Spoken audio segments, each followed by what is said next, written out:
Hello everyone, welcome back to the channel. My name is Elliot Webber and welcome to episode 8 of BTCC What If, the series on my channel where of course we take certain moments or things that happened in the past and or present and we see what would happen if they played out differently. And this one is one that's very personal to me because I'm still crying about it to this day. This is what if Dan Cammish didn't have that sudden brake failure at the 2019 finale. So let's get straight into this.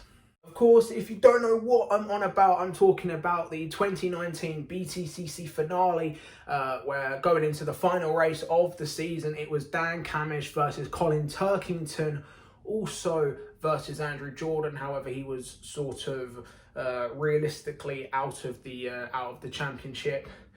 So realistically, it was between Dan Cammish and Colin Turkington. It had been already a controversial and chaotic weekend in the first two races, of course. Chaotic in race one due to the fact we had rain and a bunch of other things happening.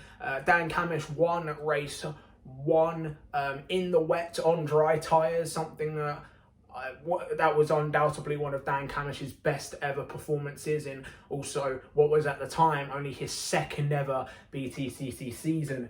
Race two, I can't remember who won that one. I'll let you know in the editing at some point. I'll put a name up and say who won. I can't remember who won that race. But controversially, Colin Turkington, who of course was coming into the weekend as championship leader, he had led the majority of the season up to the end of race one or at the end of race two, I think. And yeah, he got up to second, Turkington, in race two on lap one, but was then controversially spun round by Matt Neal, who at the time was Dan Cammish's teammate.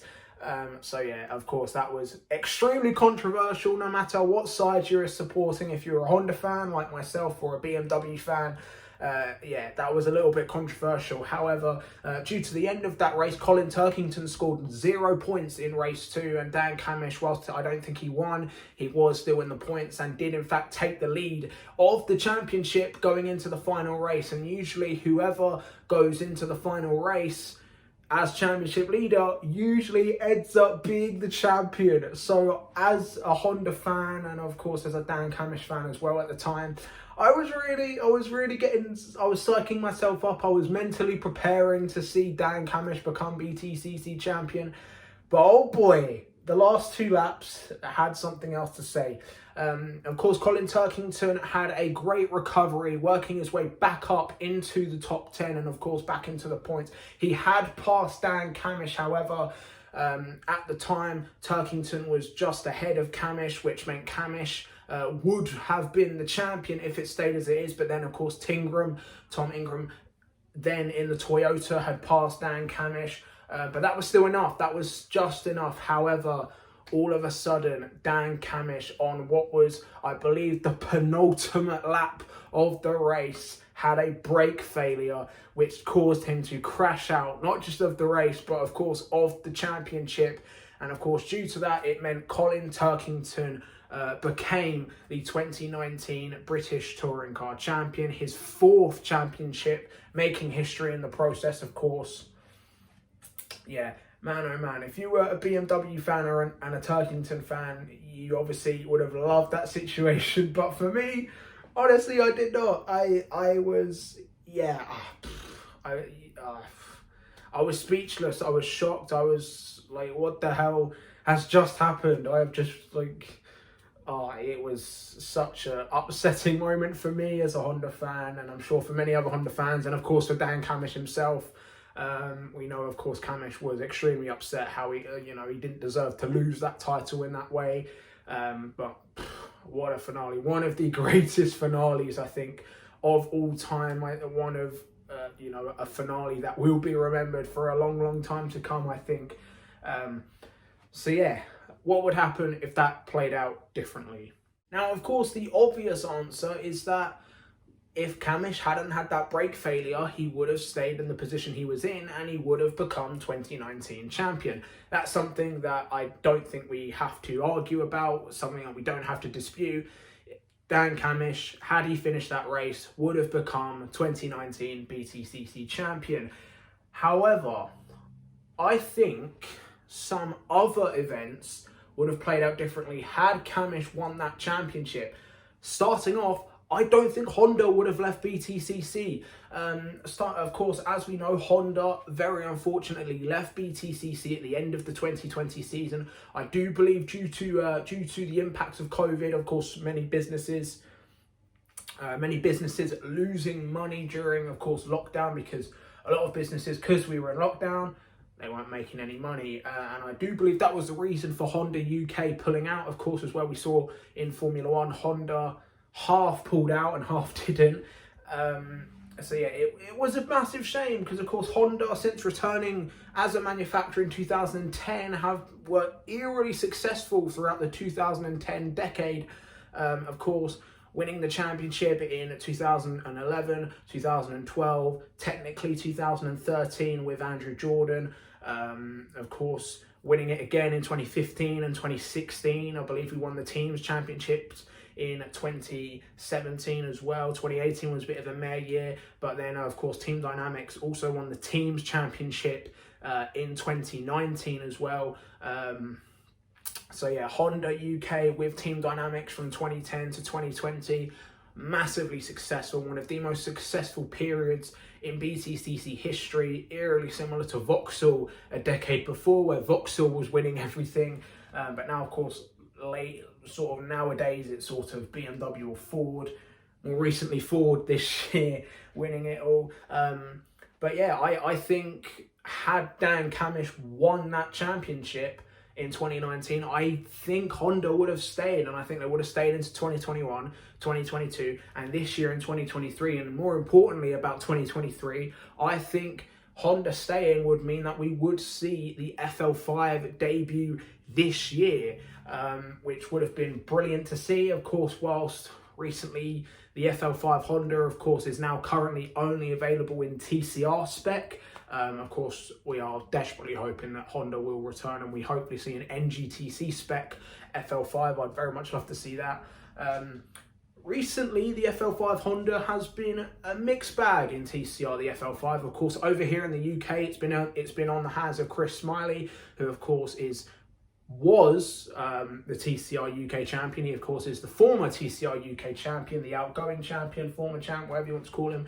Chris Smiley, of course, currently the former champion of TCR UK, was at the wheel of one of these brand new FL5s. In fact, he was the first driver ever to receive an FL5 model in 2023. And unfortunately, it just wasn't the year for Chris Smiley in the FL5. He only managed to muster one podium in the first race of the season, and a bunch of electrical issues, car issues, accidents that weren't his fault. Unfortunately meant Chris Smiley went winless in his title defence and would only end up, I believe 11th in the championship at the end of the season. So eerily disappointing. However, the FL5 elsewhere has been fairly successful, winning races in Europe, winning races in South America, winning races in the World Tour as well. So yeah, it's been a bit of a mixed bag, but hopefully the FL5 can be a bit more successful in 2024. And as I mentioned, hopefully we see the FL5 in BTCC next year. You'll find out my predictions for that in the predictions video coming up, hopefully in November. I hopefully have that planned out to come out. So yeah, that's one thing that would happen. Honda would stay in BTCC. They would not leave. They would not be a half manufacturer where Team Dynamics were an independent team, but they were running factory Honda parts. So they weren't, of course, they were once again, fully backed by Honda. Another thing, Dan Cammish would not leave the BTCC. Of course, again, as we know, at the end of 2020, like I mentioned, Honda pulling out also meant Dan Cammish was forced to leave BTCC at the end of 2020, which meant Dan Cammish spent 2021 out of a drive. Of course, he would be racing, luckily, but he would not be in BTCC, aside from a one-off at Thruxton with BTC Racing, now known as One Motorsport. Of course, Cammish would stay on the Toka package. He would return to the Porsche Carrera Cup GB, where he would have an amazing championship battle with Lorcan Hannafin, Kean Jewis, and some guy called Harry King. Don't know who that is. Hi, Harry, if you're watching this. Yeah, I think Cammish winning the title in 2019 would mean that, of course, Honda stay, and it also meant Dan Cammish would stay in it. And that, of course, also would sort of move into it. Dan Cammish would not return with Motorbase. He would not return with Motorbase. He would not return to Napa. Napa would get someone else to partner Ash Sutton in 2022. I don't know who that would be. Let me know your thoughts in the comments below. I'd love to see Matt Jackson back in BTCC. So yeah, screw it. I think Matt Jackson would replace Dan Cammish at Napa Racing in this little timeline what if scenario we're doing. So yeah, Cammish stays at Honda. Honda stay with Team Dynamics. Team Dynamics thankfully stay because of Honda staying, and hopefully Halfords and other sponsors luckily don't pull out as well.